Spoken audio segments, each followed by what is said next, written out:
Ruth, chapter 2, verse 1. And Naomi had a kinsman of her husband's, a mighty man of wealth of the family of Elimelech, and his name was Boaz. And Ruth the Moabitess said unto Naomi, Let me now go to the field and glean ears of corn after him, in whose sight I shall find grace. And she said unto her, Go, my daughter. And she went and came and gleaned in the field after the reapers, and her hap was to light on a part of the field belonging unto Boaz, who was of the kindred of Elimelech. And behold, Boaz came from Bethlehem, and said unto the reapers, The Lord be with you. And they answered him, The Lord bless thee. Then said Boaz unto his servant that was set over the reapers, Whose damsel is this?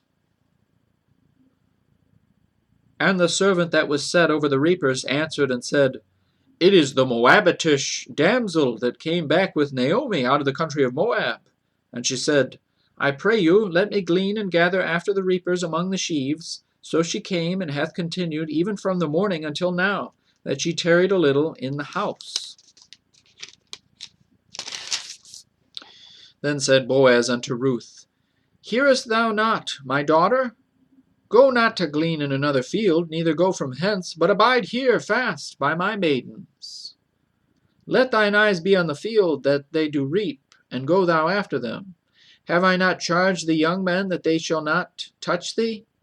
And when thou art athirst, go into the vessels, and drink of that which the young men have drawn. Then she fell on her face, and bowed herself to the ground, and said unto him, Why have I found grace in thine eyes, that thou shouldest take knowledge of me, seeing I am a stranger? And Boaz answered and said unto her, It hath fully been showed me all that thou hast done unto thy mother-in-law since the death of thine husband, and how thou hast left thy father and thy mother and the land of thy nativity, and art come into a people which thou knewest not heretofore. The Lord recompense thy work, and a full reward be given thee of the Lord God of Israel, under whose wings thou art come to trust. Then she said, Let me find favor in thy sight, my lord, for that thou hast comforted me, and for that thou hast spoken friendly unto thine handmaid, though I be not like unto one of thine handmaidens.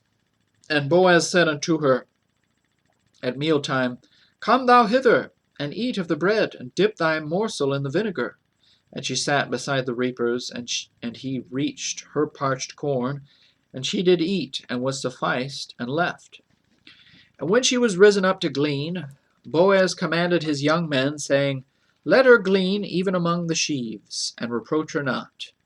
And let fall also some of the handfuls of purpose for her, and leave them, that she may glean them, and rebuke her not. So she gleaned in the field until even, and beat out that she had gleaned. And it was about an ephah of barley.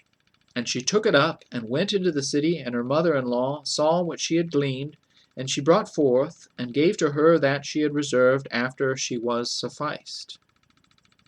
And her mother-in-law said unto her, Where hast thou gleaned today? And where wroughtest thou? Blessed be he that did take knowledge of thee.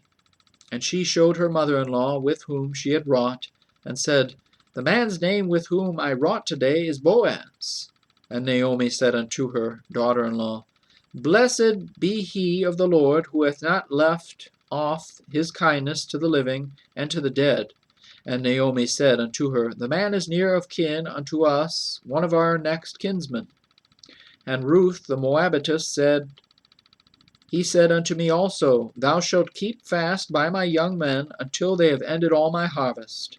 And Naomi said unto Ruth her daughter-in-law, It is good, my daughter, that thou go out with his maidens, that they meet thee not in any other field. So she kept fast by the maidens of Boaz to glean unto the end of barley harvest and of wheat harvest, and dwelt with her mother-in-law.